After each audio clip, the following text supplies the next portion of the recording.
네, 안녕하세요. 저는 소설을 쓰는 작가이자 이스트엔드의 대표이고 최근부터 편집자로 활동을 시작한 주얼이라고 합니다. 저는 어렸을 때부터 글쓰기를 좋아해서 글을 써왔다던가 글쓰기를 전문으로 배웠다던가 그러지는 않았어요. 제가 이제 30살 중반에 독립을 하게 됐는데 집 앞에 독립서점이 하나가 생겼어요. 부비프라는 서점인데 그 서점에서 이제 글쓰기 모임을 열었던 거죠. 그때 왜 그런지 모르겠는데 그 글쓰기 모임에 좀 호기심이 생겼었어요. 일주일에 한 번씩 모여서 한 편의 글을 쓰는 모임이었는데 짧은 소설을 쓰기 시작하면서 내가 글쓰기를 좋아하는구나, 그리고 소설 쓰기를 재밌어 하는구나 라는 거를 좀 느꼈고, 그래서 그 모임을 거의 1년 넘게 꾸준히 하면서 소설을 계속 썼고요. 그렇게 쓴 소설이 이제 어느 정도 모여서 독립출판을 한번 해보면 어떻겠느냐, 이제 또 책방 사장님의 제안이 있었거든요. 그렇게 제가 쓴 소설을 또 독립출판까지 하게 되면서 지금까지 작가이자 출판인으로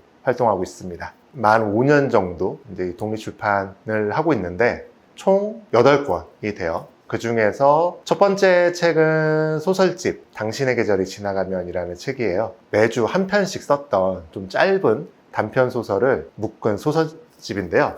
길이는 그렇게 길지가 않아요. 제가 당시에 전문적으로 소설을 썼던 사람도 아니었기 때문에 조금은 소설 같지 않고 에세이 같은 분위기의 글들도 많이 수록되어 있는데, 지금 보면은 가장 뭔가 날것에 저의 모습이 들어있는 것 같아서 좀 애착이 많이 가는 소설집이라고 할 수 있고요. 다음에 1년 후에 낸 소설집이 여름의 한가운데입니다.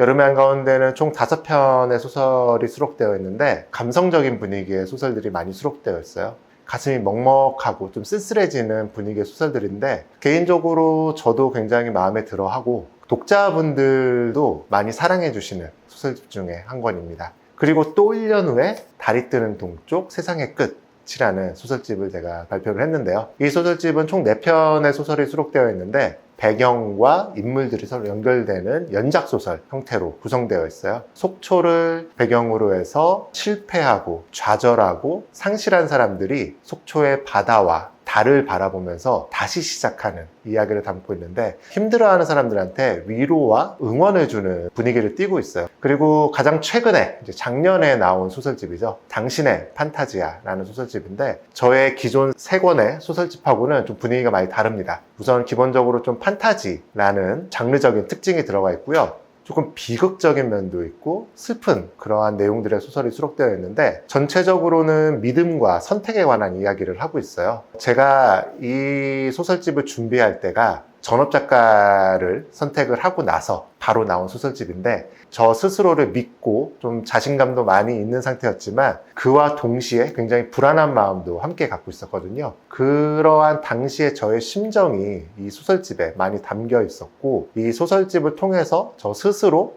내 선택에 믿음을 가져보자 라는 좀 의도가 있었던 소설집입니다. 올해 초에 저의 첫 산문집이 나왔습니다. 어떻게든 쓰겠다는 다짐이라는 책인데요. 전업작가를 시작하면서 목표로 세운 것 중에 하나가 매주 한 편씩 에세이를 써보자라는 거였어요. 그때 순간순간 느꼈던 저의 감정이나 그런 생각들을 한번 기록해 보자라는 목표를 세웠는데, 그렇게 해서 52주 동안 모은 52편의 에세이가 수록된 산문집입니다. 책 안에 보면은 52편의 에세이에 어울리는 52장의 사진도 함께 수록이 되었습니다. 그리고 가장 최근에 나왔죠. 8월 말에 나왔는데 새로운 저의 문학 시리즈 브랜드 모노스토리라는 브랜드를 시작을 했습니다. 모노스토리는 컨셉이 단 한 편의 단편 소설을 단 한 권의 소설로 출간을 하자라는 컨셉이에요. 독자들한테 좀 더 쉽고 가볍게 다가갈 수 있는 책을 만들어 보자 라는 목표를 가지고 런칭을 했습니다. 사람들이 요새는 뭔가 이렇게 긴 소설 그리고 두꺼운 책을 읽는데 부담을 느끼고 어려움을 느끼는 게 사실이거든요. 그렇기 때문에 조금 더 가볍고도 좀 빠르게 읽을 수 있는 단편 소설을 한 권으로 만들어 보자 라고 하는 생각을 가졌고, 첫 번째 책은 제가 쓴 소설책 반지하와 스킨답서스라는 책이고요. 두 번째 책은 이종혁 작가님의 안나푸르나 그리고 마지막은 이지한 작가님의 티벳 상점이라는 책입니다. 세 편 모두 이렇게 길이가 길지 않고 읽으면서 굉장히 재미와 함께 뭔가 묵직한 감동을 느낄 수 있는 책이기 때문에 독자들한테 조금 더 쉽고 편안하게 다가갈 수 있을 거라 생각을 하고 있고요. 이렇게 총 8권의 책을 지금까지 출간을 했습니다. 제가 처음에 글을 쓰기 시작할 때는 이제 직장 생활을 하고 있었어요. 그래서 직장 생활을 하면서 글쓰기 모임을 위한 글을 썼는데, 출근 전에 이제 약 1시간 정도 좀 더 일찍 출근해서 회사 근처에 카페가 있었거든요. 그래서 그 카페에서 1시간 정도 글을 쓰는 게 저한테는 좀 잘 맞았던 것 같아요. 그 1시간이 글이 잘 써지는 시간이었고, 근데 그 시간만으로는 이제 소설을 쓰는데 부족함을 느꼈거든요. 그래서 어쩔 수 없이 퇴근 후에도 카페에서 쓴다던가 아니면 이제 집에서 쓴다던가 하는 생활을 이었고, 주말에도 남는 시간을 좀 할애해서 글쓰기를 계속했던 것 같아요. 어떻게 보면 이렇게 제가 직장생활 이외의 시간에 열심히 글을 썼던 이유는 글쓰기라는 활동이 저한테는 굉장히 소중하고 재밌었던 시간이었기 때문이었던 것 같아요. 어떻게 보면은 이 직장 생활을 하면서 힘들고 스트레스를 받는 그러한 저의 어려움을 해소시켜주는 시간이었기 때문에 정말 기쁜 마음으로 그렇게 직장 생활 이후의 시간들을 할애해서 글을 썼던 것 같아요.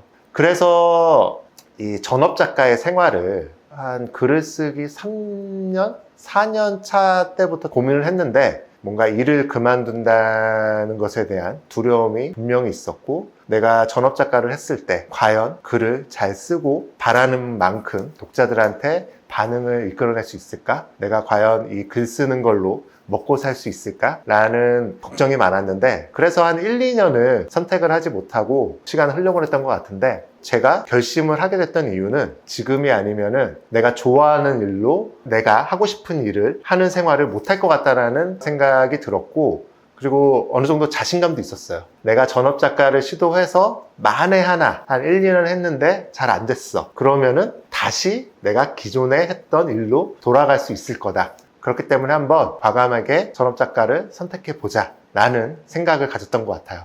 그래서 작년 초 저의 이 전업 작가 길을 정식으로 시작을 하게 됐고요. 그래도 아직까지는 내가 이 전업 작가를 선택한 것에 대해서 후회하고 있지는 않다.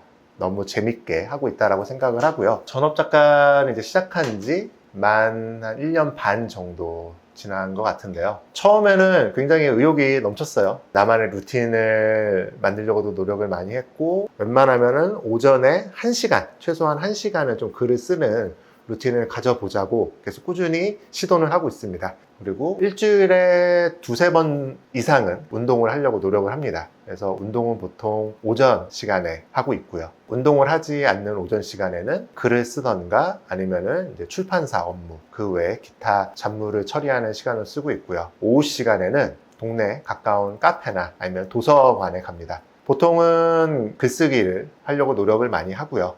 저녁에는 전업 작가도 어떻게 보면 직업이다. 회사를 다니는 것과 동일하게 나만의 시간을 갖는 게 필요하다라는 생각을 가졌기 때문에 저녁에는 뭐 글쓰기나 출판사 업무를 하진 않습니다. 개인적인 일을 하고 또 친구들을 만나던가 아니면 가족과 함께 시간을 보내고 있고요. 그래도 큼직큼직하게는 어느 정도 틀은 잡혀 있는 것 같은데, 제가 한 1년 반 정도 생활을 하다 보니까 체계적인 루틴을 아직까지는 스스로 만들지는 못했다는 생각이 들어요. 이 책상 앞에 앉아있는 시간은 확실히 늘었습니다. 책상 앞에 앉아서 글을 고민하는 시간은 훨씬 많이 늘었다고 생각을 해요. 그런데 글 쓰는 양 자체가 늘었냐? 라고 한다면은 확신은 들진 않아요. 기존에 전업 작가를 하기 전에는 제가 쓰는 글이 다 출판을 위한 글이었거든요. 쓴 글을 어떻게든 소설로 만들어서 출판을 했었던 거죠.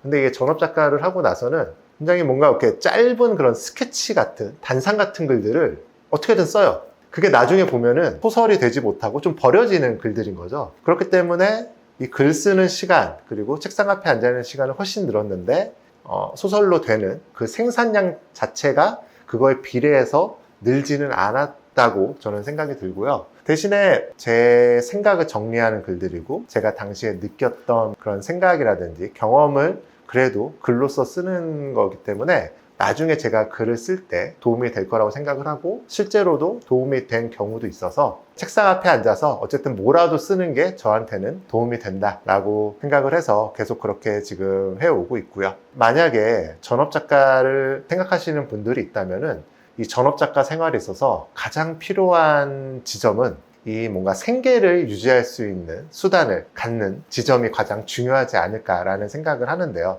물론 아르바이트처럼 부업을 해서 생계를 유지할 수도 있겠죠. 근데 저는 아직까지는 그 생계를 유지하기 위해서 글 쓰는 것과 완전히 무관한 일을 하고 싶지는 않다는 뭔가 그런 좀 혼자만의 욕심을 갖고 있어요. 작가가 돈을 벌 수 있는 방법이 글 쓰는 것과 이제 책을 팔아서 그 판매 비용으로 돈을 버는 방법도 있겠지만 그 중에 대표적인 것 중에 하나가 글쓰기와 관련된 강연을 한다던가 아니면 수업을 하는 그러한 방법인데요. 저는 아직까지는 좀 그러한 지점으로 저의 경제적인 면을 좀 채워보려고 좀 부단히 노력을 하고 있습니다. 그래서 작년 말부터 독립서점들을 통해서 소설 쓰기 모임을 좀 지속하고 있고요.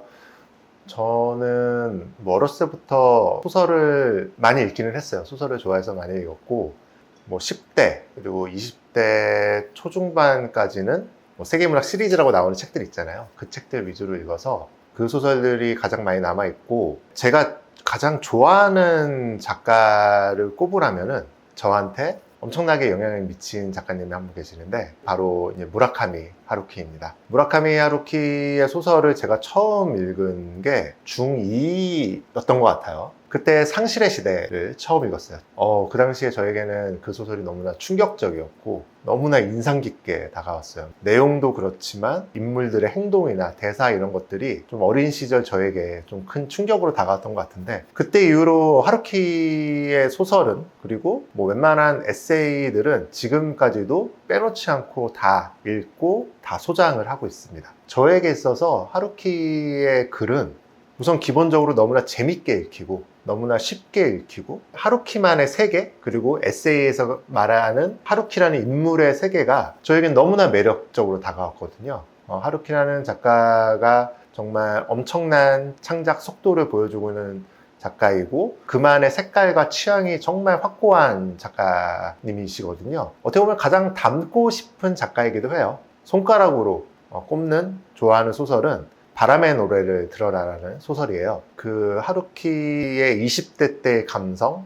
날카로운 감수성들 그런 것들이 매력적이고 인상 깊은 작품이기 때문에 하루키 소설 중에서는 제가 가장 좋아하는 소설인데 제 인생, 제가 지금까지 살아오는 삶 중에서 큰 영향을 미친 소설이 한 권 더 있거든요. 그 소설이 뭐냐면은 셀린저의 호밀밭의 파수꾼입니다. 이 호밀밭의 파수꾼을 고등학교 때 읽었는데 왜 그런지 모르겠는데 저는 당시에 반항아적이고 좀 어울리지 못하는 그런 인물들에게 좀 매력을 느꼈던 것 같아요. 아무래도 뭐 고등학교 뭐 사춘기 시절이라서 더 그럴 수는 있겠는데 그런 시절에 다가온 소설이 그 호밀밭의 파수꾼이었고 주인공인 홀든 콜필드였어요. 저는 그 홀든 콜필드의 대사와 그리고 행동들 그리고 뭔가 주변 사람들을 생각하는 그 마음 너무나 매력적이고 나도 이렇게 살고 싶다 라는 생각을 그때 잠깐 해보기도 했었어요. 물론 지금은 그 정도까지는 아니긴 하지만 한 권만 꼽으라고 한다면은 주저하지 않고 셀린저의 호밀밭의 파수꾼을 꼽고 싶습니다. 제가 지금까지 한 20편에 가까운 단편소설을 쓰고 이렇게 소설집으로 출간을 했는데 분명히 그 중에서는 조금 아쉬운 작품도 있고 그 어떤 소설보다도 정이 가고 좀 뿌듯한 소설들이 있거든요. 저는 소설을 쓸 때 독자들한테 선명하게 다가갈 수 있는 이야기를 하고 싶은 이야기가 무엇인지 명확하게 알고 있는 이야기를 쓰고 싶다는 생각을 계속 하고 있습니다. 뭔가 저 스스로도 그게 명확하지 않은 이상 이 글을 쓰다 보면은 어느 순간 막히게 되고 잘 쓰여지지 않게 되더라고요. 그렇기 때문에 내가 무슨 이야기를 하고 있는지를 스스로 잘 알고 있어야 되는 게 가장 중요하다라는 생각이 들고 저의 메시지가 선명하게 드러나는 소설들을 여태까지 써왔고 당분간은 좀 그렇게 쓰지 않을까 싶어요. 글을 쓰고 싶어하는 사람들이 정말 많다는 것을 정말 깨닫고 있어요. 그만큼 뭔가 사람들의 마음속에 글로 풀어내고 싶은 자기만의 이야기 한 편쯤은 다 갖고 있구나 라는 것을 깨닫게 되는데요. 왜 그럴까 라고 생각을 해보면은 이 글쓰기가 그 다른 무엇보다 자기 자신을 바라보는 행위라고 생각을 하거든요. 내면을 들여다봐서 그것을 글로 표현하는 게 글쓰기다라고 생각을 하는데, 그래서 어려운 거라고 생각을 해요. 그렇기 때문에 만약에 글쓰기를 좀 주저하고 고민을 하고 있는 분들이 계시다면 이 글쓰기라는 행위는 그 어떤 행위보다 스스로를 이해하고 사랑할 수 있는 행위이고, 그것을 통해서 이 세계와 그리고 다른 사람들과 연결될 수 있는 행위이기 때문에 주저하지 말고 겁먹지 말고 글을 써보셨으면 좋겠다라고 말씀을 드리고 싶어요.